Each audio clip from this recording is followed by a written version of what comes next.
Hello guys, in this video we will discuss the numericals of the unit 3। तो basically unit 3 में जो numerical types questions हैं वो आए हैं FCFS, SJF और राउंड रॉबिन से। तो जो FCFS, SJF जे हैं CPU शेड्यूलिंग की टेक्निक्स। तो फर्स्ट अपन लोग करेंगे FCFS में सॉल्व। तो इसमें अपन को निकालना पड़ता है एवरेज वेटिंग टाइम। तो अगर आपकी जो क्वेश्चन में अगर सिर्फ प्रोसेस के साथ वर्स्ट टाइम गिवन है तो आपका वेटिंग टाइम इजीली निकल जाएगा, लेकिन अगर उसमें अराइवल टाइम गिवन है अपन को तो उसके लिए अपन को दूसरा मेथड अप्लाई करना पड़ेगा, वो अपन बाद में डिस्कस करेंगे। अभी देखते हैं सिंपल क्वेश्चन। अगर आपको प्रोसेस और वर्स्ट टाइम गिवन है तो अपन FCFS कैसे निकालेंगे। FCFS means first come first serve. तो इसमें अपन को क्वेश्चन दिया है develop a Gantt chart and calculate the average waiting time using FCFS। तो आप देखेंगे गन चार्ट क्या होता है। तो सबसे पहले FCFS का गन चार्ट देखेंगे। तो गन चार्ट के लिए मतलब जो आप जितनी भी प्रोसेसेस गिवन है अपन उतने ब्लॉक्स बना लेंगे। तो यहाँ पर अपन के पास 5 प्रोसेस गिवन है।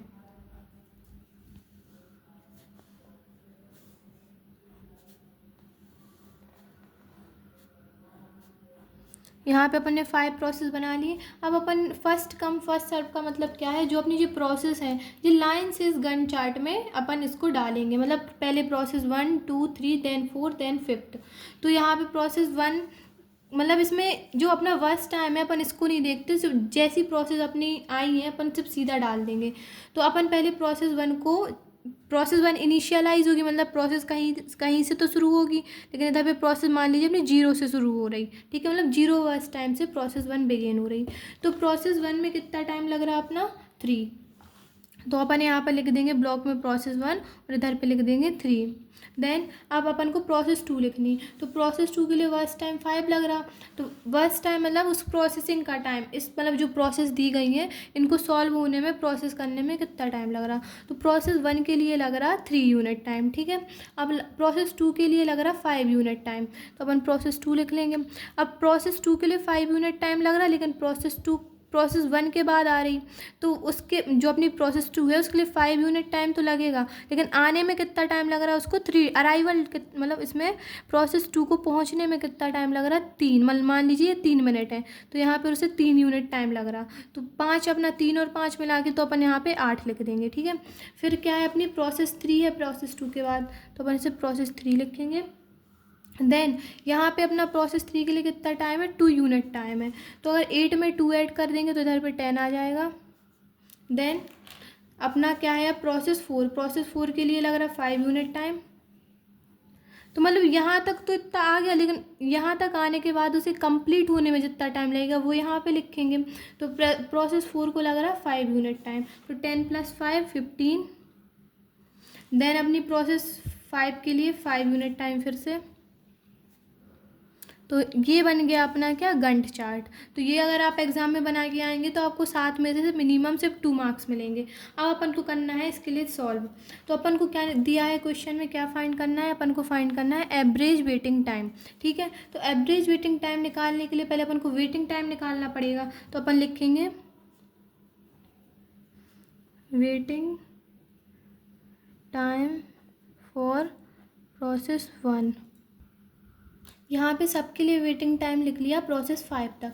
अब वेटिंग टाइम मतलब उस प्रोसेस को वहाँ तक पहुँचने में कितना टाइम लगा गन चार्ट में। तो प्रोसेस 1 के लिए कितना टाइम लगा 0। प्रोसेस 2 के लिए कितना टाइम लगा अपना 3। ऐसे प्रोसेस 3 के लिए यहाँ पे 8। मतलब अराइवल टाइम कितना है, उसको वेट कितना करना पड़ा वो प्रोसेस उस तक पहुँचने के लिए। तो यहाँ पे 0 वेट करना पड़ा प्रोसेस 1 को। देन प्रोसेस 2 को कितना वेट करना पड़ा, आप यहाँ पे छोड़ के ये देखिए प्रोसेस 2 को करना पड़ा अपना 3 यूनिट टाइम। ऐसे प्रोसेस 3 के लिए 8, प्रोसेस 4 के लिए 10 एंड प्रोसेस 5 के लिए 15। तो इसको लिख लेंगे। तो ये क्या लिख लिया अपन ने वेटिंग टाइम। अब अपन को निकालना है क्वेश्चन में एवरेज वेटिंग टाइम। तो लिखेंगे एवरेज वेटिंग टाइम का फॉर्मूला हेंस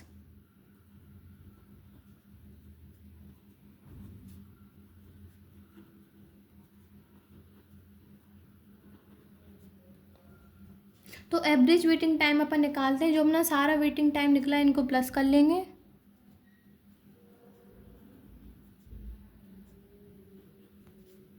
और अपने जितने भी प्रोसेसेस हैं उनसे डिवाइड कर देंगे। तो यहाँ पे अपना कितना आ जाएगा 7.2। अब यूनिट अपने पास गिवन नहीं है, लेकिन मान लीजिए अगर इसकी यूनिट मिली सेकेंड है तो अपन लिख देंगे।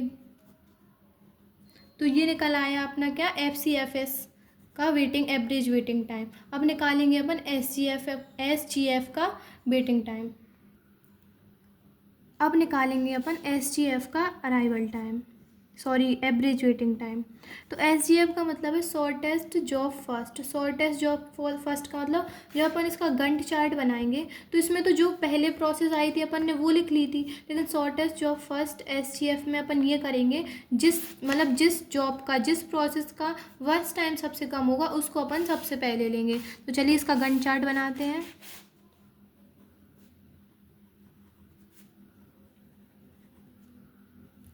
तो अपनी 5 प्रोसेस हैं तो 5 प्रोसेस बना लेंगे।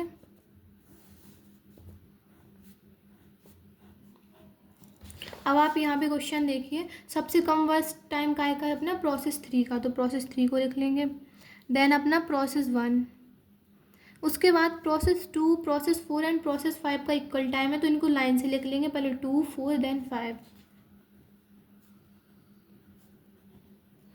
अब आप देखिए जो अपनी प्रोसेस 3 है, तो अपनी जो प्रोसेस 3 है इसके लिए कितना टाइम लग रहा है अपना, 2 यूनिट मान लीजिए, तो स्टार्ट होगी 0 से, यानी इधर पे 2 आ जाएगा। देन प्रोसेस 1 के लिए 3 यूनिट लग रहा है, लेकिन इधर पे अपना 2 पहले से ले चुके अपन, तो 2 में अपन +3 कर देंगे, तो यहाँ पे आ जाएगा अपना 5। देन अपनी प्रोसेस 2 के लिए कितना लग रहा है 5 यूनिट टाइम, तो 5 में 5 प्लस कर देंगे तो 10। देन अपना प्रोसेस 4 के लिए 5 यूनिट, तो इसमें 5 प्लस कर देंगे 15 देन 20। अब ये बन गया क्या अपना गंट चार्ट। अब अपन लोग लिखेंगे एवरेज वेटिंग टाइम, तो लिख लेंगे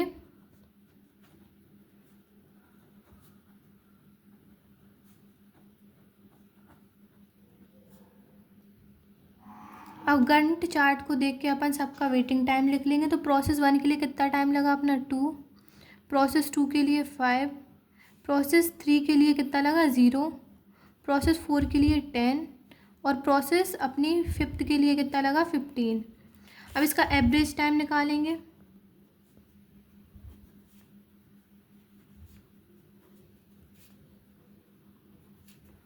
तो एवरेज वेटिंग टाइम इसका भी सेम एज FCFS होगा, इन सबको प्लस करके देन जितनी प्रोसेस हैं उससे डिवाइड कर देंगे।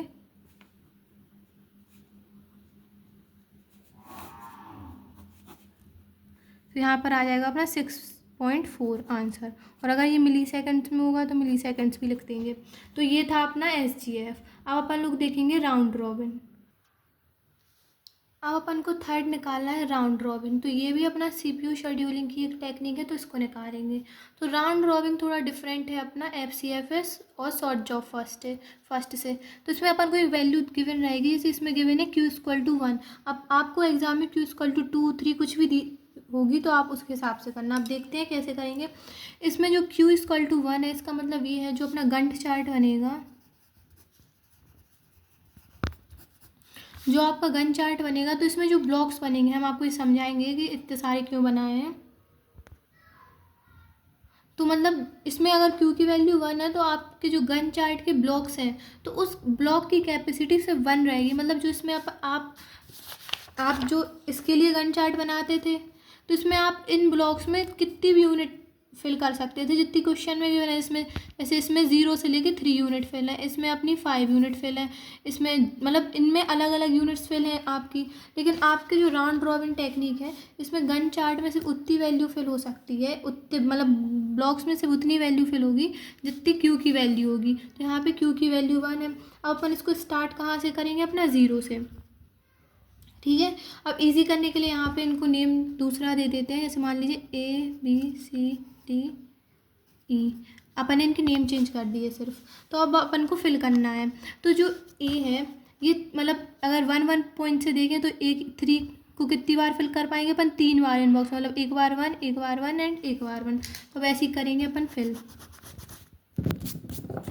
देखिए जैसे अपनी पहले अपन सबसे पहले A को फिल करेंगे, तो आपने A को फिल कर दिया। ठीक है, 0 से 1, तो 1 यूनिट इसमें फिल हो चुकी, तो अपन A को हटा देंगे। तो अब A की वैल्यू कितनी बची अपनी 2। ठीक है, अब अपन P2 को मतलब B को फिल करेंगे, तो V की वैल्यू 5 है, लेकिन अपने गन चार्ट की कैपेसिटी है सिर्फ 1 यूनिट, तो अपन यहाँ पे V लिखेंगे और यहाँ पे लिख देंगे 0 से 1, और इसमें भी 1 यूनिट भरा जाएगा, तो यहाँ पे हो जाएगा अपना 2। तो अब बी की वैल्यू कितनी बची अपनी 4, ठीक है। अब अपन को भरना है सी की वैल्यू कितनी है 2, लेकिन अपन ही कितनी यूनिट भरी जाएगी, सिर्फ 1 यूनिट, तो अपन यहाँ पे सी लिख देंगे और इधर पे 1 यूनिट, 2 + 1 3, ठीक। सी की वैल्यू क्या हो गई, पहले 2 थी तो अपनी सी की वैल्यू हो गई 1, ठीक है। अब अपन भरेंगे अपने P4 मतलब डी को अपने गन चार्ट में, ठीक है। तो अपन ने अगर डी को भरा तो डी की भी सिर्फ 1 यूनिट भरी जाएगी, तो यहाँ पे अपने 3 + 1 4, तो अपने डी की वैल्यू अब कितनी हो गई 4। अब अपन ई को फिल करेंगे, तो ई की वैल्यू है 5, लेकिन गन चार्ट में सिर्फ 1 यूनिट भरी जाएगी, तो यहाँ पे आ जाएगा 5।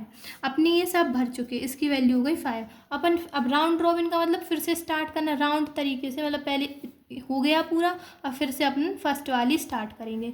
तो अपन फिर से ए की वैल्यू से स्टार्ट करेंगे। ए की वैल्यू अब 2 थी, अगर अपन 1 यूनिट और डालेंगे तो ए की वैल्यू अब क्या बन जाएगी अपनी न्यू 1। तो अपन लिखते हैं यहाँ पे फिर से ए 5 + 1 6, ठीक है। तो ए की न्यू वैल्यू क्या हो गई 1। अब अपन बी को डालेंगे अपने गन चार्ट में, तो बी की वैल्यू 4 है, गन चार्ट में डालने के बाद बी की वैल्यू क्या हो जाएगी अपनी 3, तो यहाँ पे डालेंगे बी, इधर 7, ठीक है। अब अपन ने बी डाल दिया, अब डालेंगे सी की वैल्यू है 1, अगर अपन ने सी की वैल्यू 1 को गन चार्ट में डाल दिया तो अपनी सी की वैल्यू क्या हो जाएगी 0, तो ठीक है। सी को डालते हैं और यहाँ पे क्या आ जाएगा अपना 8। देन अपन डी को डालेंगे, डी की वैल्यू है 4, डालने के बाद बन जाएगी वो नई वैल्यू अपनी 3, तो डी को डाल दिया, इधर पे आ जाएगा 9।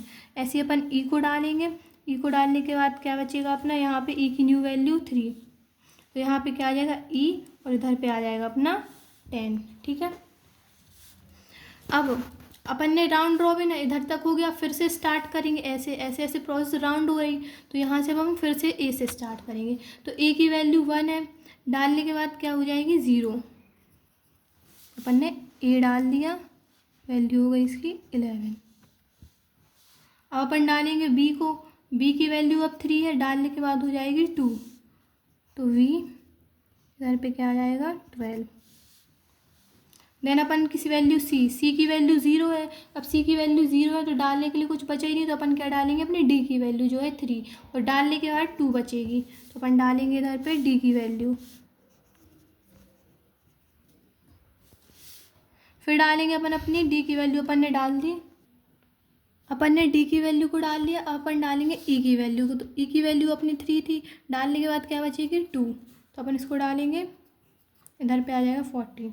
अब अपनी वैल्यू बची है सिर्फ ए की वैल्यू अपन पूरी डाल चुके, देन अपन सी की वैल्यू भी डाल चुके, अपनी बची बी डी ई की वैल्यू, ये है सिर्फ 2 यूनिट्स, तो इनको डालेंगे बी डी ई 15 16 17, तो जी अब 1 1 1 बची, देन अपन फिर से डालेंगे वी डी ई 18 19 20, तो ये बन गया अपना गन चार्ट। ये थोड़ा बहुत कंफ्यूजिंग है, अगर आपको समझ नहीं आया है तो आप वीडियो को बैक करके एक बार फिर से समझ सकते हैं।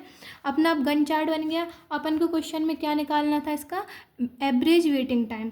तो वेटिंग टाइम निकालने का फॉर्मूला होता है, यहाँ पे वेटिंग टाइम को हम WT लिख रहे हैं।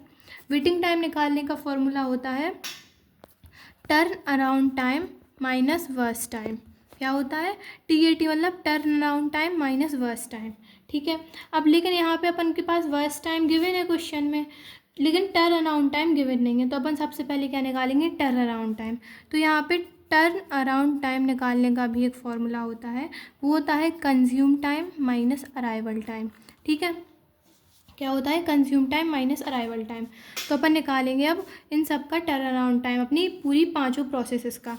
तो अपन लिखते हैं turn around time of A, turn around time of B, turn around time of C, turn around time of D, then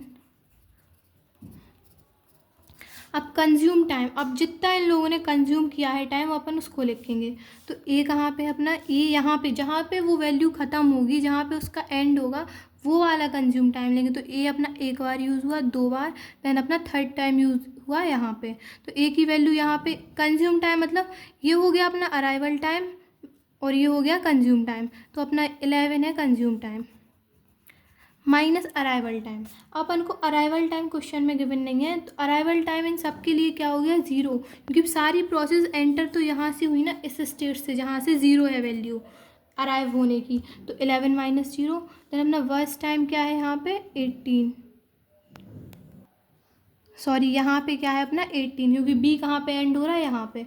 तो अपन लिखेंगे 18 माइनस 0, देन सी कहाँ पे एंड हो रहा अपना, सी हो रहा अपना एंड यहाँ पे 8, तो 8 माइनस 0, देन डी कहाँ पे हो रहा अपना एंड, यहाँ पे 19 माइनस 0, देन ई कहाँ पे एंड हो रहा है, यहाँ पे 20 माइनस 0। तो अपन इन सब का टर्न अराउंड टाइम लिख देंगे, वो क्या होगा 11, 18, 8, 19, 20। अब आपको क्या निकालना है, वेटिंग टाइम निकालना है। तो वेटिंग टाइम का फॉर्मूला होता है अपना turn around time minus burst time. तो लिख लेंगे waiting time of A, waiting time of B, waiting time of C, then D, then E. तो आपने जो इसकी टर्न अराउंड टाइम निकाला तो इसको लिख लेंगे 18, सॉरी यहाँ पे 11, 18, 8, 90, देन 20। अब माइनस करना है worst time. Worst time question में गिवन है 3, 5, 2, 5, 5, तो माइनस कर देंगे सिंपली 3, 5, 2, 5, 5। अब इनको माइनस करने पे 11 माइनस 3 8 आ जाएगा अपना, 18 माइनस 5 13, देन 6, 14 एंड 15। अब अपन को जो एवरेज टाइम निकालना है, एवरेज टाइम का मतलब क्या होता है, total waiting time divided by process, जितनी प्रोसेस है। तो अपन सबको ऐड कर लेंगे 8 प्लस 13 प्लस 6 प्लस 14 प्लस 15, और अपन डिवाइड कर देंगे अपनी जितनी भी प्रोसेस हैं। तो इसका आंसर आ जाएगा 11.2। तो यही है इसका final answer. Thank you guys.